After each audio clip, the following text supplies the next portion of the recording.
Our second speaker is Karen Crowther from the University of Geneva. Thanks, Dory. Okay, so my broad project at the moment that I've just started is looking at principles of quantum gravity. So I've just taken on UV completeness and it's got my sights set on correspondence now. But it's very new. So today I'm just starting to understand the ways in which correspondence is used in defining quantum gravity rather than evaluating it yet. So that'll be the next part of the project. All right. Oops. Okay. So we often hear claims like a successful theory of quantum gravity must recover GR in the relevant domains, or that space-time should emerge from quantum gravity if it doesn't feature fundamentally in the theory. And as these sorts of claims indicate, the relationships between quantum gravity and general relativity play a role in defining criteria of acceptance of a theory of quantum gravity.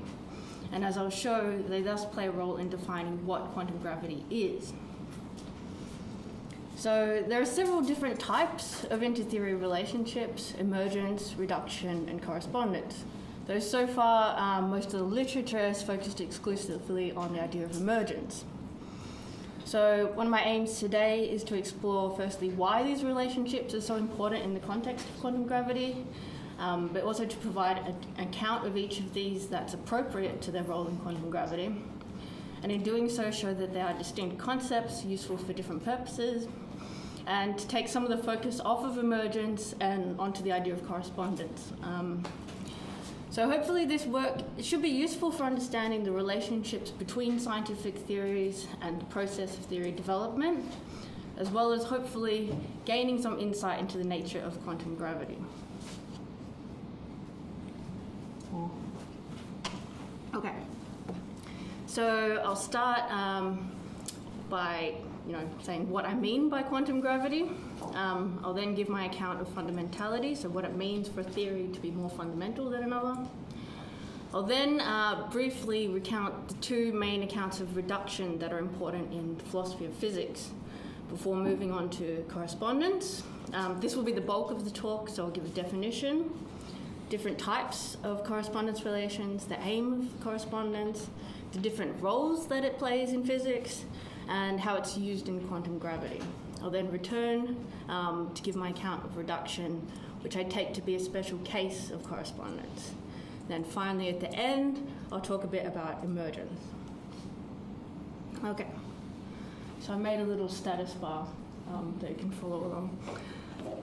Okay, so what is quantum gravity? I take it that it's any theory that satisfies the criteria that are taken to define quantum gravity. So these are criteria of theory acceptance, or also called criteria of theory success. One of the big problems, of course, is that there is no well-established set of such criteria. And instead, one of the reasons we've got so many different approaches to quantum gravity is because they each adopt a different set of criteria. Not only this, but they have different ways of interpreting these criteria.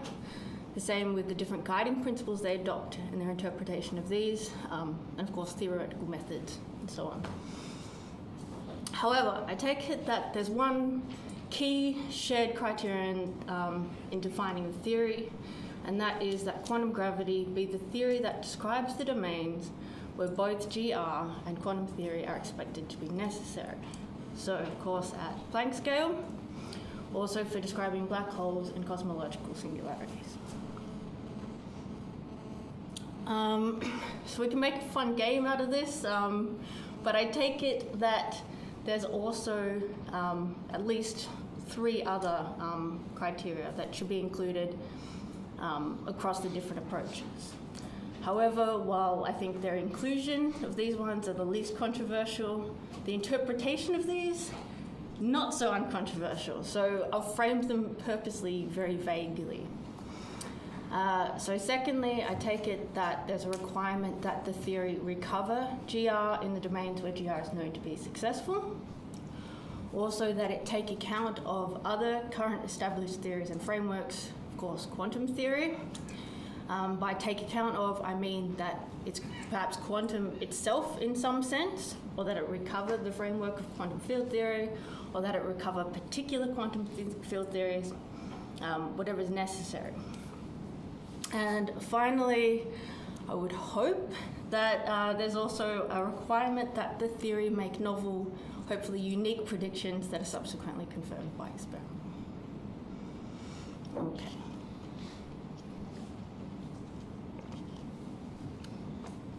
So today I'll just talk about relative fundamentality. So a more fundamental theory M for more fundamental, of a given system S or a phenomenon P provides a more basic description of the system or phenomenon than does a less fundamental theory L for less fundamental. This can get tricky because if we're talking about systems, it may be that the two theories each describe the system under different conditions or at different scales. And if we're talking about a particular phenomenon, it may be that the more fundamental theory doesn't actually describe the phenomenon itself, but rather the physics that's underlying the phenomenon, so responsible for the appearance of the phenomenon. And because of this, there can be some difficulty in identifying that it's actually the same system or phenomenon across the different scales. And indeed, the relationships of reduction, correspondence, and emergence are often invoked in order to demonstrate that the two theories are in fact describing the same system, just under different scales.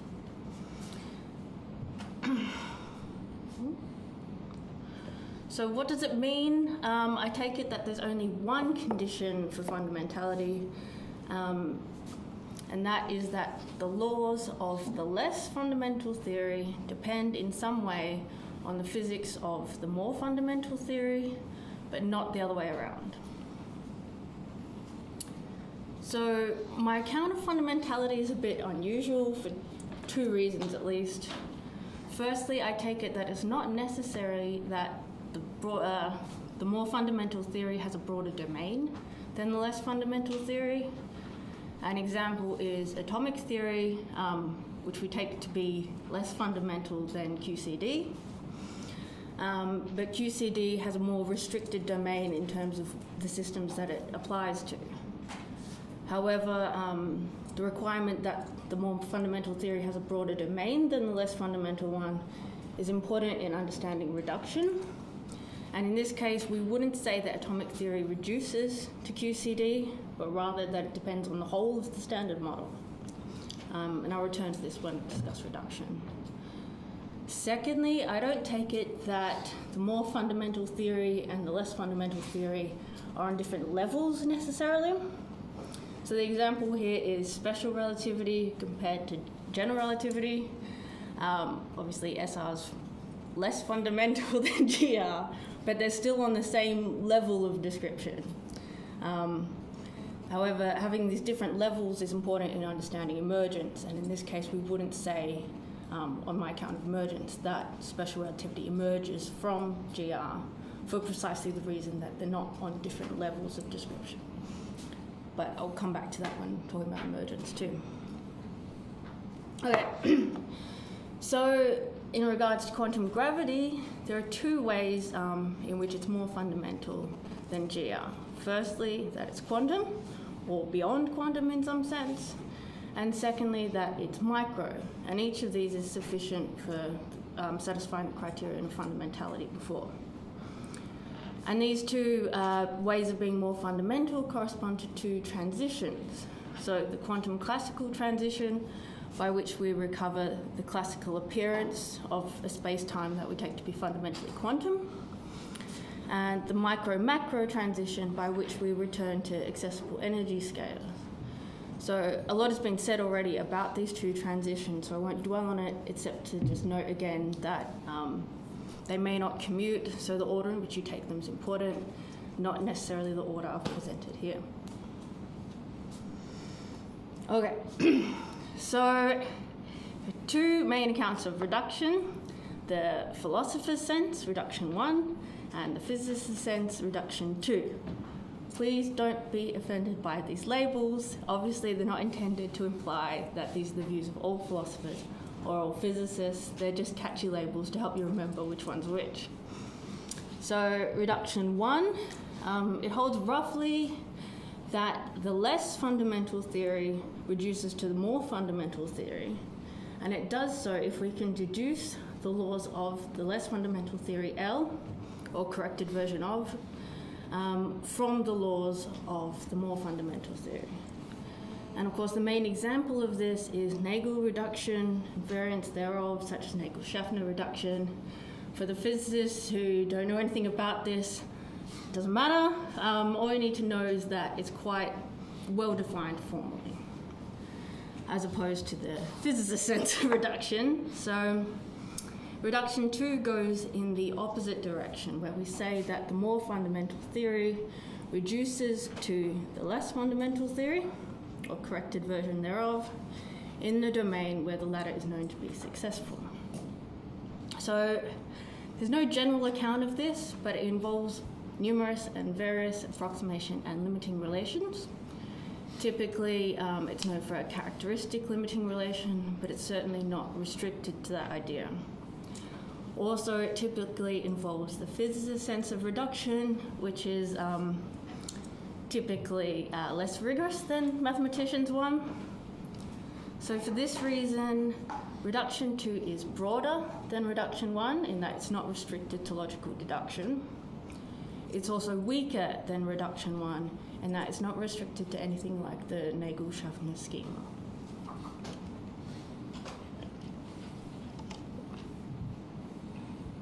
And before I go on, quick disclaimer. So it's debatable whether reduction 1 actually holds, or at least whether it holds as often as it's required to.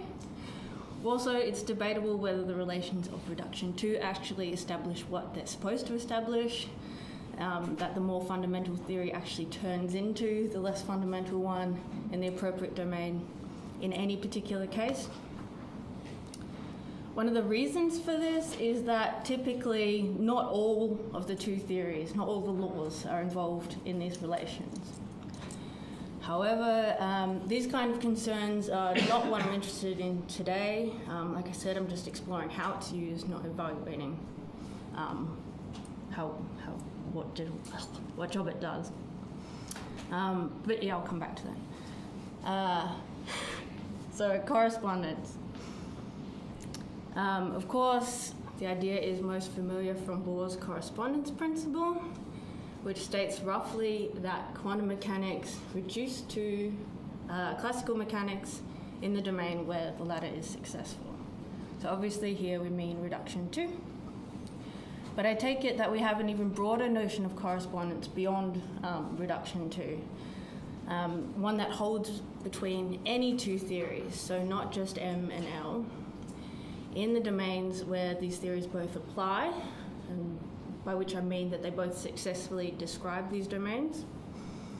And these relations establish, or are taken to establish, or are supposed to establish, the consistency of the two theories in this shared domain, meaning that they each have the same results in this shared domain. And I take results in a very broad sense to include theoretical propositions as well as observational ones. So stated this way reveals the concept of correspondence as tautological, because two theories that both successfully describe a given domain should have the same results in that domain by definition. That's what it means. So for this reason, articulating correspondence relations tend to be of the most practical interest for physicists when the success of one theory in that domain has not yet been demonstrated. And then we go on to articulate these relationships in order to establish that the new theory does indeed successfully describe this domain by virtue of its standing in these particular relationships to a theory whose success here is known. So rather than going through and deriving all these results in the domain from the new theory directly, correspondence is like a shortcut to getting results in this domain. So Heinz Post presented the generalized correspondence principle, which generalized beyond just the relationship between quantum and classical mechanics. but it's still most naturally understood in terms of a more fundamental and a less fundamental theory. So I propose an even more generalized principle, which applies between any two theories. So I call them N and O for newer and older theories. So it applies when these two theories have any overlap in the domains. And the principle then states that at least one correspondence relation must hold. Whatever is enough to satisfy us that the two theories are indeed consistent in this domain. So what counts as a correspondence relation? There are many different types. Ratter has 3 types. Hartman lists another 7 altogether, in a list that's not supposed to be exhaustive. So I'm not going to go through them all, but 2 familiar ones are numerical correspondence, where the two theories agree on numerical values of some quantities, and mathematical or law correspondence, where they share some laws or other equations. So I take it that there's only one goal of correspondence, and that is establishing the consistency of the two theories in this shared domain, so that they have the same results in this domain. So I don't understand why you say only some laws or some numbers should match. So that means that some other numbers don't match in the overlapping region. So then they don't correspond to each other. Right. So typically, it will go in both directions. So some of the old laws won't be retained by the new theory, but also the new theory should go beyond the old one and have more equations too. So shouldn't both be consistent? I mean, I understand consistency as that both have the same prediction, right. same numbers in that shared domain. So that's kind of what I'm interested in. I think it's not actually established by these relations, but we kind of just do enough between them to convince ourselves that it holds. But that's kind of going to be the next part of the project. Today I'm just kind of exploring how they're used or how they're meant to use. But of course, I'm very interested in the next part of evaluating whether it actually does the job, definitely.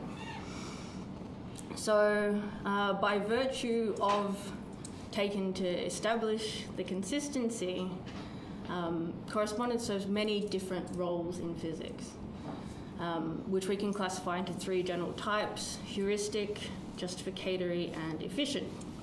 And these correspond roughly to the 3 stages of science: theory development, theory acceptance, and theory use. So in quantum gravity, obviously the heuristic and justificatory roles are not just played by correspondence relation, but also by novel experimental data and empirical predictions of the new theory. Of course, such data and predictions are a bit scarce in the case of quantum gravity, so understanding these relations becomes especially important. So here's the disclaimer. I'm going to give the list of all the different ways it's used, illustrating all the different roles that it is intended to serve. I'm not sure it's actually successful in each of these cases, but I'm not today going to go into the details of explaining why, or so whether they're well motivated or actually useful. But I'm really interested in getting people's feedback on that point.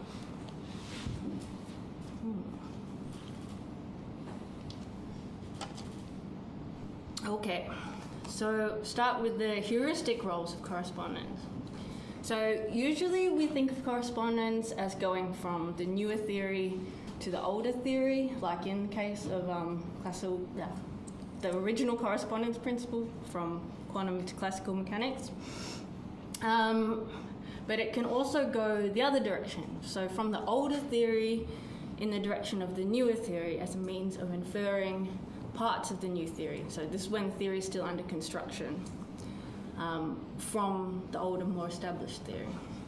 So this is an explicitly heuristic use in theory development, and as such it doesn't match up with the strict definitions such as law and mathematical correspondence, precisely because we don't yet have a full theory of N, or N in enough shape be able to articulate these relations. But this heuristic role of correspondence from the old to the new, in the context of the development of quantum theory, has been explored by Post, Rada, and Bokulich. So the idea is that particular links between aspects of the older theory and aspects of the theory in development can serve as guiding principles, so tentative guides or aspirations that may or may not feature in the final formulation of the new theory. They can also be taken as postulates, so assumed as key features of the new theory. And they can also play something akin to data. So because the older theory is known to be successful, it can act analogously to empirical data for the new theory to be built around. And this features also in the justificatory role. So in quantum gravity, of course, one of the big examples of the heuristic role is all the different approaches that start out with GR. For instance, quantized GR approaches, but also all the ones based on path integral methods, such as causal dynamical triangulation. Another nice example is the role of background independence in loop quantum gravity. So it's a nice feature of GR that's taken as a key guiding principle in the construction of loop quantum gravity. It's retained in an analogous capacity in this theory, and in doing so, the approach aims to recover it in general relativity as well.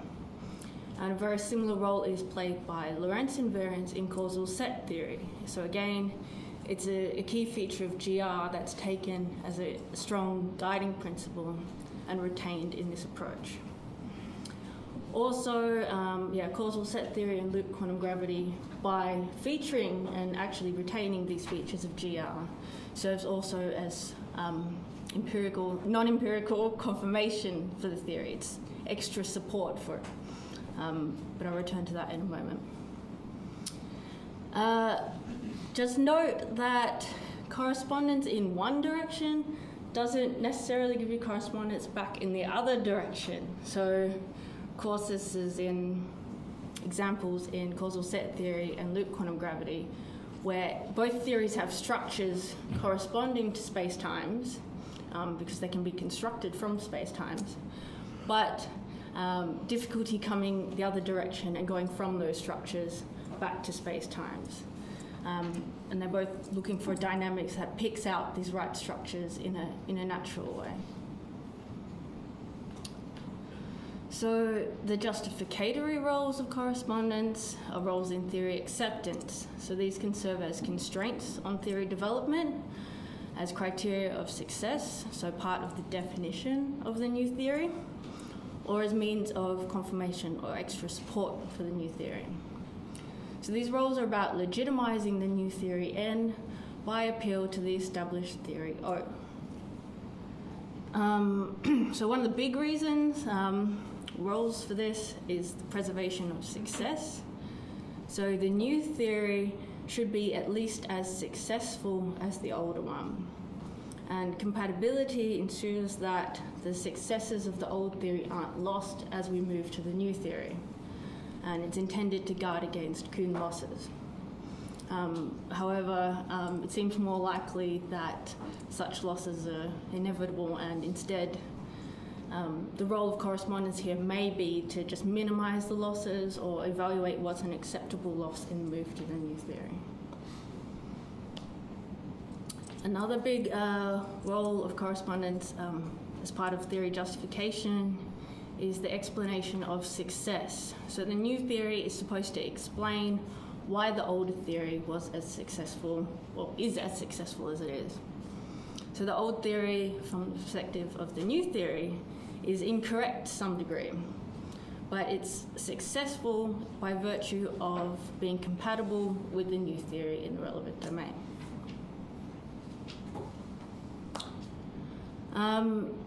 So as an example of these roles, we look at the two big correspondences in string theory with GR.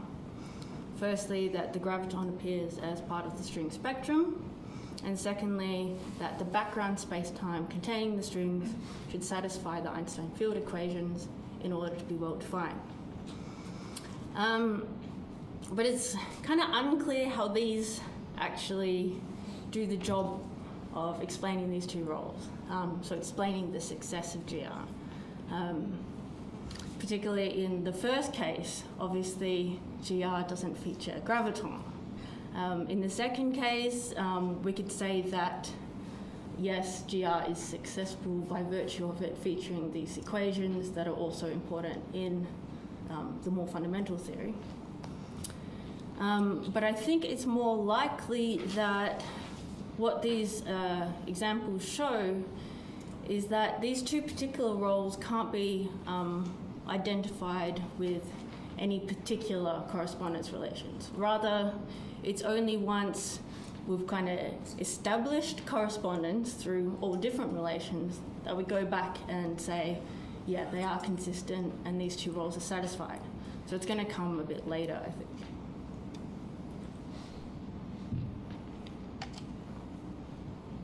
Okay, another role of correspondence is what I call problem-solving explanatory. So the new theory might explain or explain away particular features of the older one that are problematic or otherwise in need of explanation. So the solution to particular problems such as this might be set as criteria of acceptance of the new theory, so part of the definition, or they might be unexpected successes of the new theory that serve as additional evidence for it. So in quantum gravity, some examples are particular singularities in GR that stand in need of resolution. Also, there are aspects of quantum theory that are a bit conceptually uncomfortable, so we'll say. But these aren't typically taken as part of what it means for quantum gravity to be successful. So we could have a theory of quantum gravity that's still a theory of quantum gravity, but not solving these particular problems. However, it would be really nice if the theory did. So it would be extra support for the theory being correct. Which leads us to David's non-empirical confirmation, his meta-inductive argument. So he says that credence in the new theory may be increased by extending in particular relationships to established theories and frameworks, or by exemplifying shared features between the two theories. And this is not necessarily unexpected, like you can build these features into new theory, but by virtue of it having these features that the known successful theory has, support for those theories can also indirectly be support for your theory. Of course, David has in mind the relationship between string theory and the framework of quantum field theory, whereby the successes of particular QFTs can also lend some non-empirical support for the correctness of string theory. And another example here, I think, is also its shared use of the Einstein field equations.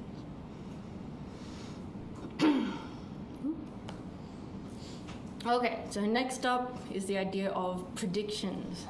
So because the old theory is known to be successful, if we have the new theory unexpectedly recovering particular aspects of the older theory in the relevant domain, this can be viewed as support for it.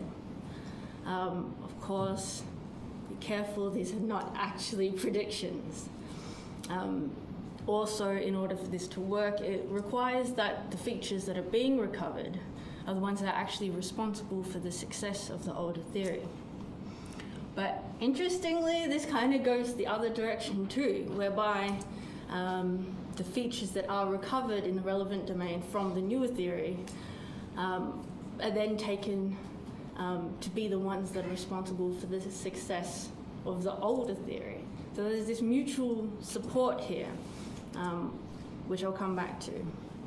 But some examples in quantum gravity, the appearance of the graviton in the string spectrum, the recovery of the Bekenstein-Hawking entropy in these theories, the recovery of a minimal length in the quantum gravities taken as a justificatory role, also the recovery of the correct space-time dimension in causal dynamical triangulations. So I think out of these, it's only the last one that's most obviously kind of doing the job here, because it seems very obvious that, that the recovery of the space-time dimension plays a big role in the reason why our description of space-time is so successful. But these other ones are examples of indirect correspondence. So it can still do the job. They're not predictions because they're post-predictions? Exactly, yeah. So it's not just features of established theories as they stand that play these roles, but theory hybrids, so semi-classical GR, QFT in curved spacetime. So it's indirect because these theories gain their status thanks to their relationship to established theories, and also, of course, empirical results if they have any. And Bokulich has explored how semi-classical theories played a big role in the development of quantum mechanics. But in quantum gravity, two examples, I think, the minimal length. So it's a heuristic result that comes from semi-classical theories.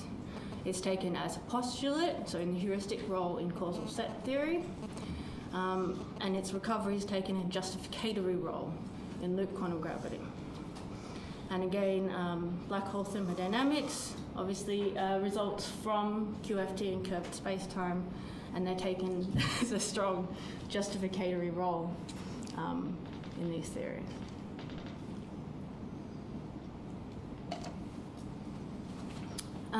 So finally, just for completeness, we also have these efficiency roles.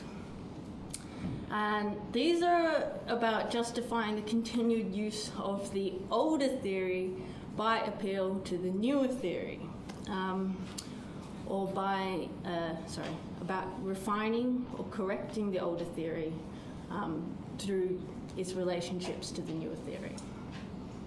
One big reason for this is the practical purpose. So the older theory might be more efficient to actually use in particular situations, and such use is legitimated by the older theory being relevantly compatible with the newer theory, and its success is retained.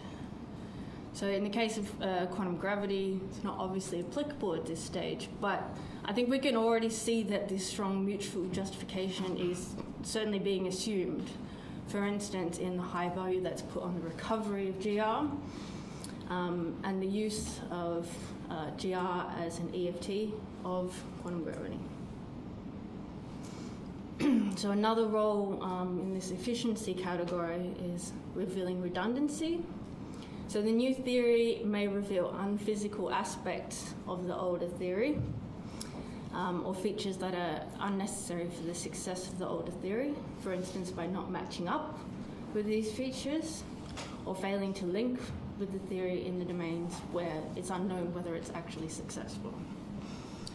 And an example of how this could apply in quantum gravity is unclear how to draw the line between physical and unphysical models of GR, and quantum gravity might rule out some of these models. I mean, the ones with weird causality. Okay, so back to reduction. So I'm going to use this distinction that Rosler draws between conceptions of reduction and approaches to reduction. So a conception of reduction is a particular meaning that one attributes to the word reduction, and an approach to reduction is a particular strategy for showing that a given conception of reduction holds.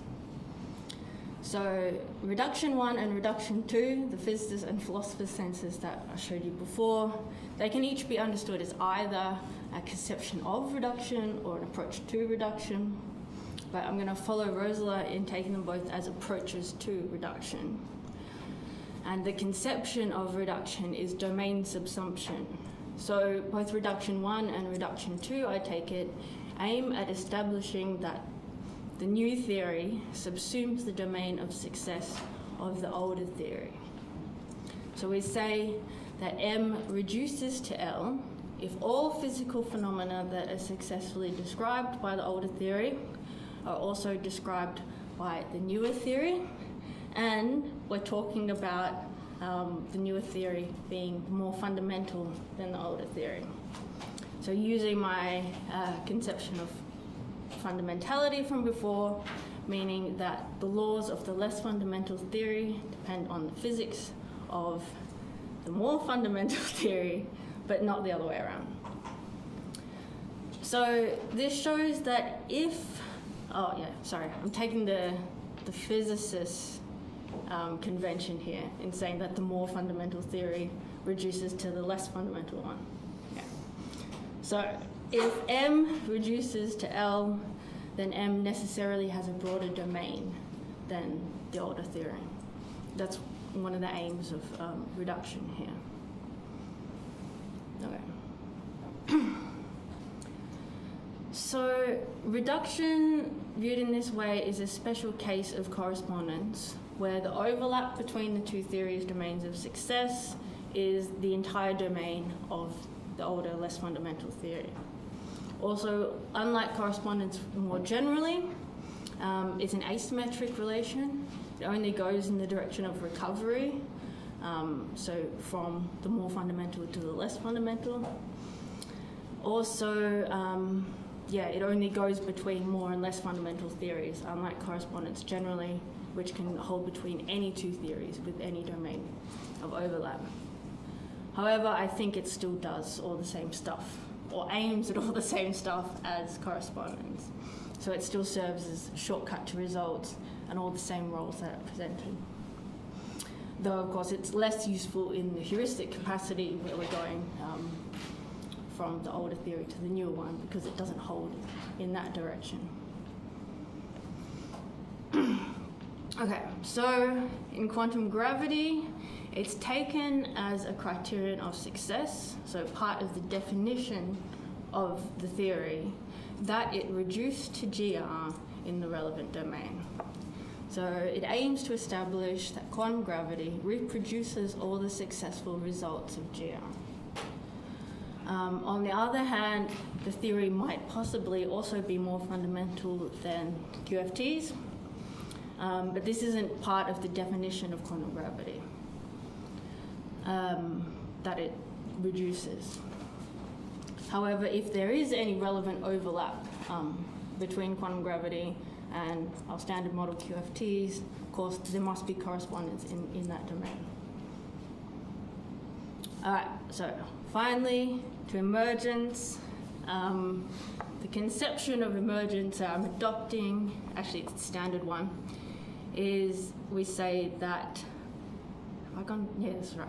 The less fundamental theory emerges from the more fundamental theory if the physics of the less fundamental theory is novel and robust compared to that described by the more fundamental theory.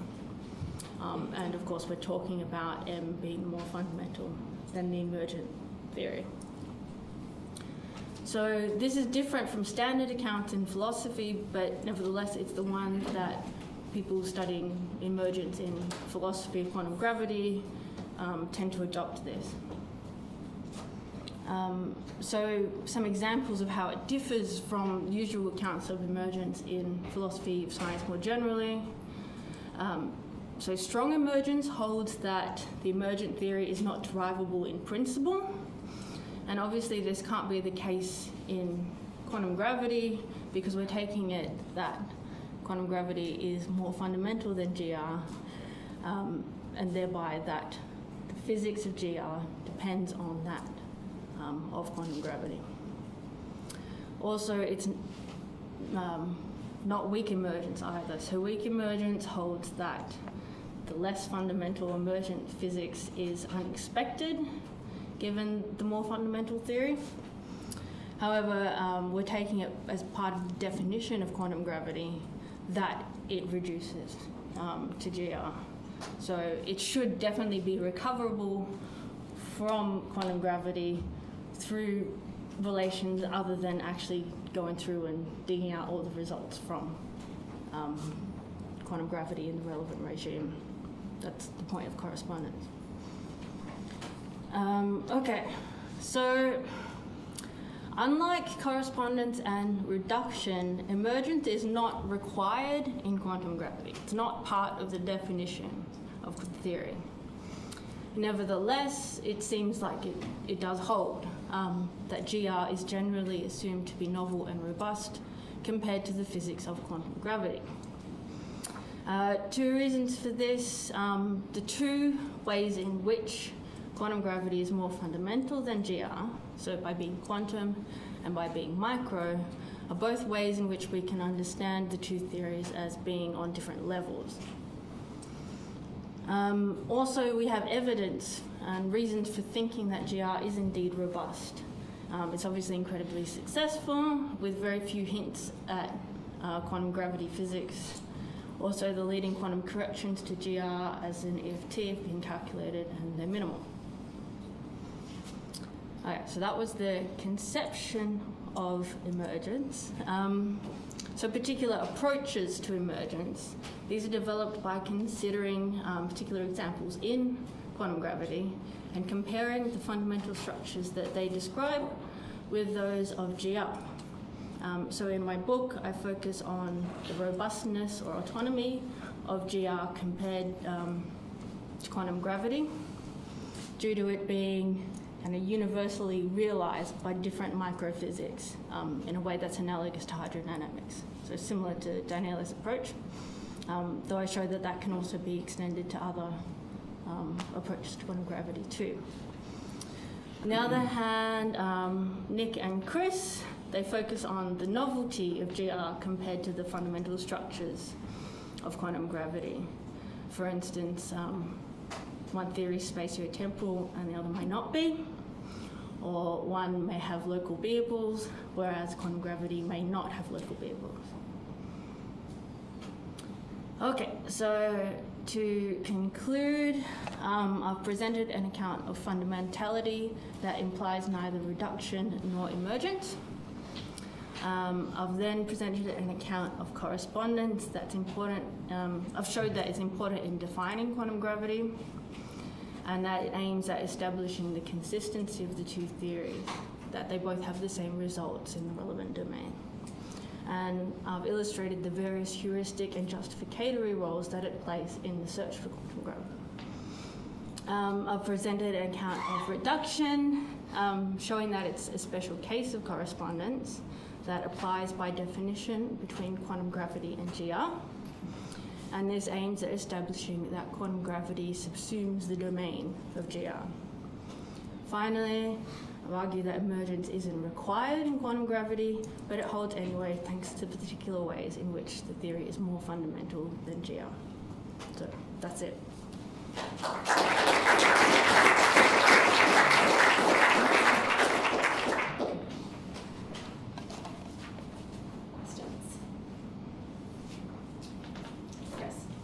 So I think this is compatible with everything you said, but I'm curious whether you could draw out a little bit more of the importance of domains of applicability, because I tend to think in terms of looking at, say, GR and classical gravitational theory, that you want to be very explicit about saying that there's certain domains in which they give you similar results, and then in this context, there might be, between quantum gravity and general relativity, I think you want to be, so you don't know yet, perhaps, exactly how to delimit those domains, but one of the issues in formulating the correspondence claim would be, which domains do you expect them to give you the same results, and where can you expect differences?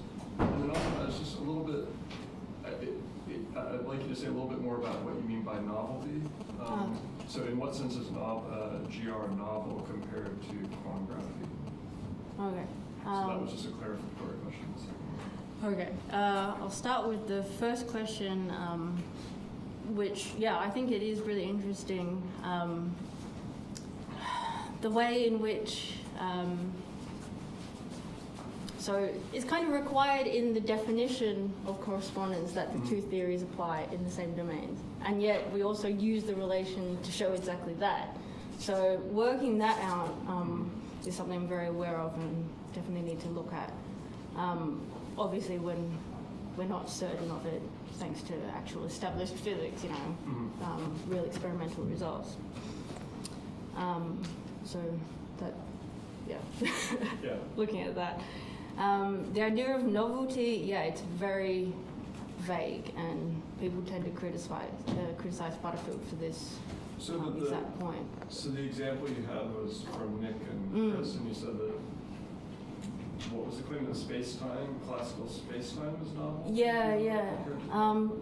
Well, it's kind of just the two theories are different, and in such a radical way that one you can say is spatiotemporal and the other you can't. It seems like a very clear sense in which there's novelty in the fundamental degrees of freedom in each. But yeah, in my account, I focused more on the idea of autonomy, using kind of Bob Batterman's idea of emergence, of course. That, he uses the idea of critical phenomena, that at the critical point, physics of the system, many different microsystems can give you the same macrophysics, which shows that this macrophysics is largely independent of the details of these microsystems. And I apply that more generally. So I think, effective field theory and renormalization group shows you that, the macrophysics depends in a very minimal way on the details of the microsystem, such that there could be many different microsystems that give rise to the same macrophysics. And I think we can use this very analogously, obviously not exactly in the case of quantum gravity, but we can imagine that GR's similar to that.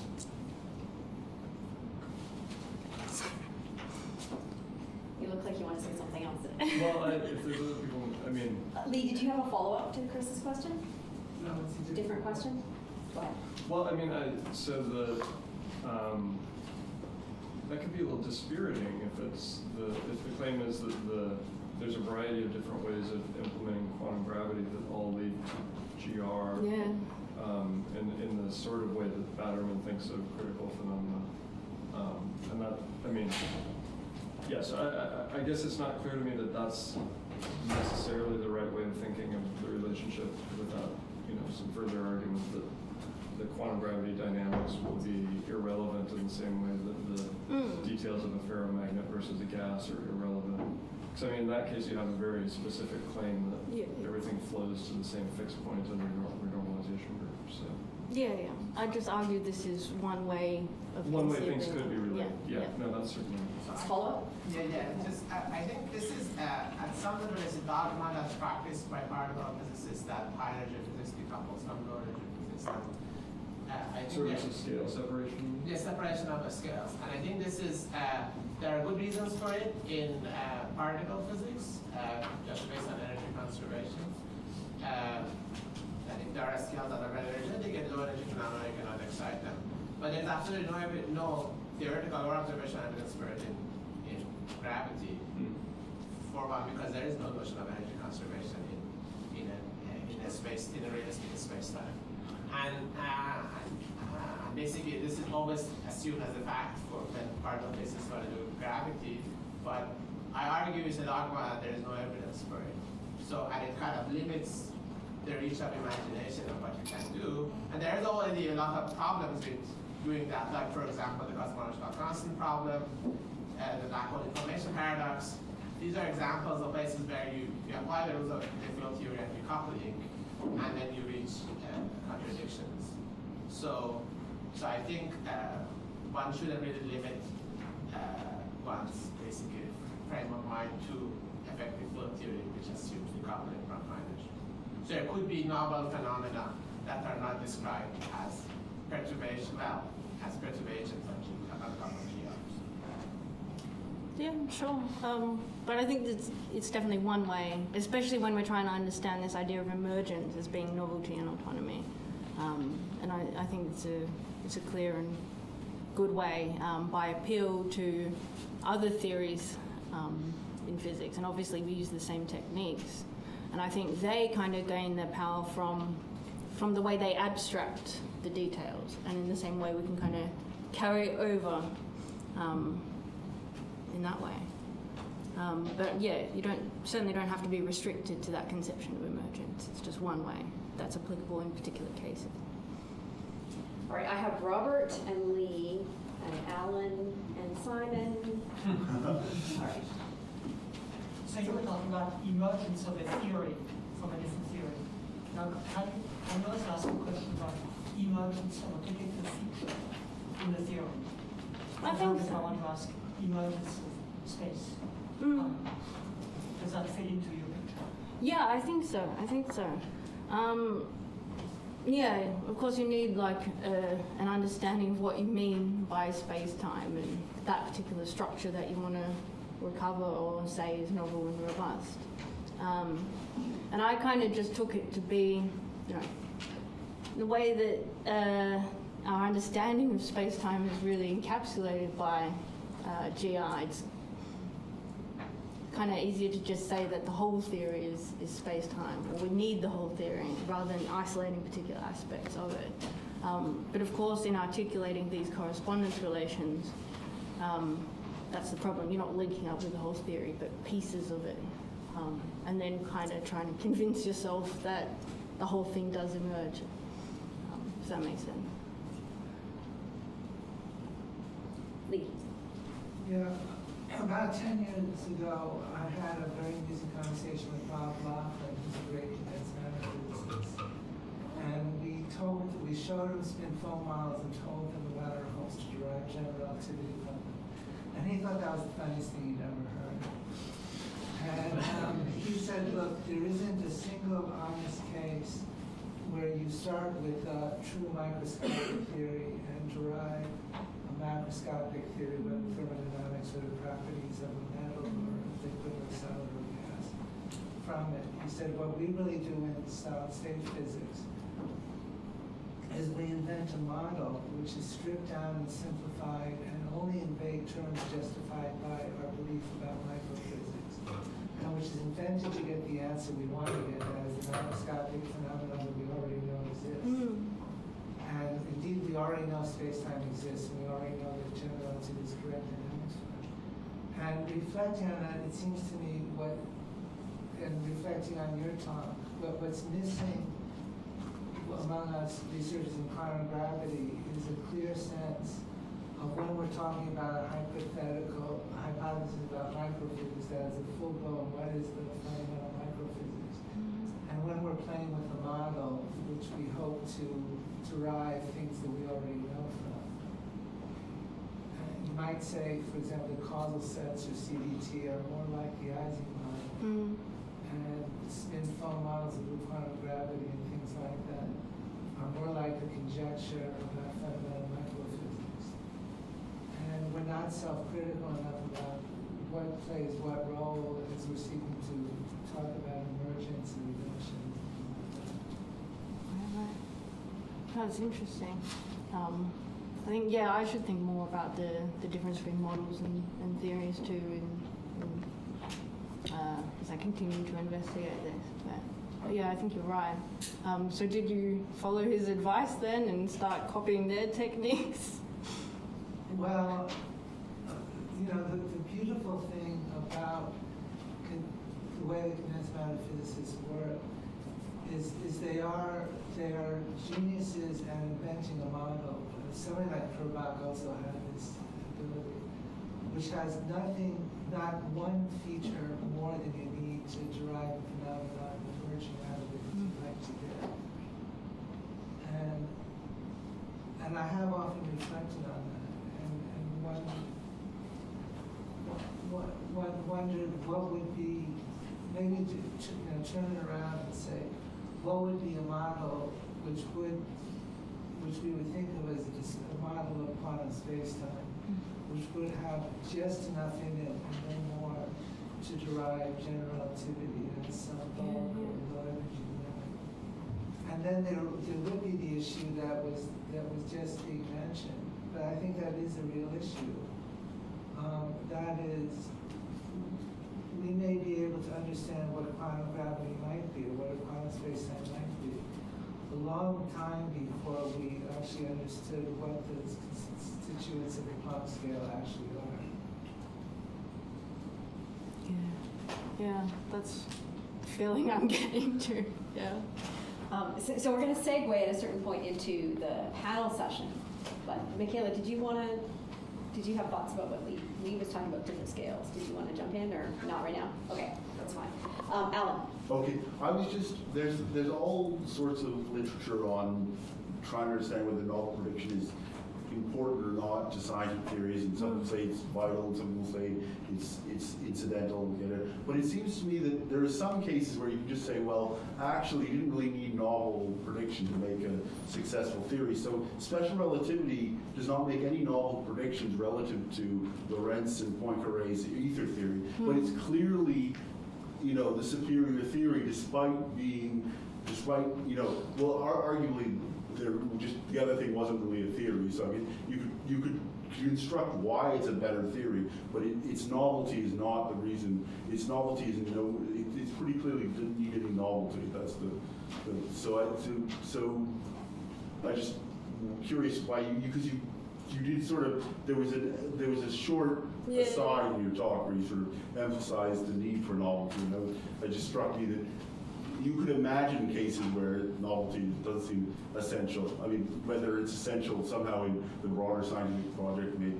Yeah. So kind of weighing it up against the other theoretical virtues, it may not be that significant.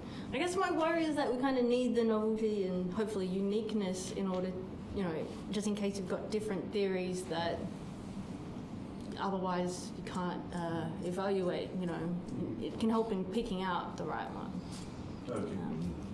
And I don't know, I still think it's important for science to make testable predictions too.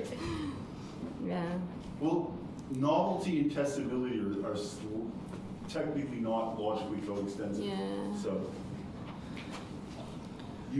predictions and because predictions. if we'd already done all the experiments, then we'd only be able to do the theories that are consistent with the experiments. But there couldn't be any novel results because we'd have done all the experiments. So there's still testability, but there's not novelty in that case. Yeah, it is really interesting, especially in the case of quantum gravity. I think it's definitely something we should look at more. Yeah, it's going to be more. No, thanks. All right, I'm going to call on Simon, and then we'll get Michaela up here too and keep taking questions. Go ahead. Sorry, I just wondered about the issue of recovering classical geometry. It's really not, this lines up a bit with what that's what Lee was saying, but I wondered if you had a specific sense in which classical geometry was to be recovered. One sense, of course, is some limiting procedure where various constants go to zero. I would be surprised if that should be a constraint on correspondence theories. So, if not that, I wondered if you had some other formulation in mind. I mean, just to illustrate, is it clear that, say, QED recovers classical electromagnetic theory? I think it can be done, but I think you've got to deal with the measurement problem. Yeah. I just wonder what you're thinking. No, I totally agree. Like, people seem to really emphasize these characteristic limiting relations as doing the job, and I certainly don't think they do. I think rather instead we've got more different relations than just that one. And I think it's definitely going to be something even weaker, these ideas of just certain things matching up between the theories. This is the problem I'm having. Like, it seems like we just link up some of these enough to just convince ourselves that it works, rather than fully showing that reduction holds. The question is how much of GR and how do we recover it, link up, such that it's going to do the job that it's supposed to do. And that's why I think I want to look at these different roles and kind of figure out exactly what we want it to do. And the next stage would be trying to work out if and how we can get it to do the job. Yeah, and I think the worry is that the more relaxed you are about just exactly how that goes, you're losing kind of taxonomy. You're losing constraints, as it were. So Yeah. you've got a difficult balancing act here. Okay. Yeah, no, I agree. All right. Karen, would you like a chair? Yeah, sure.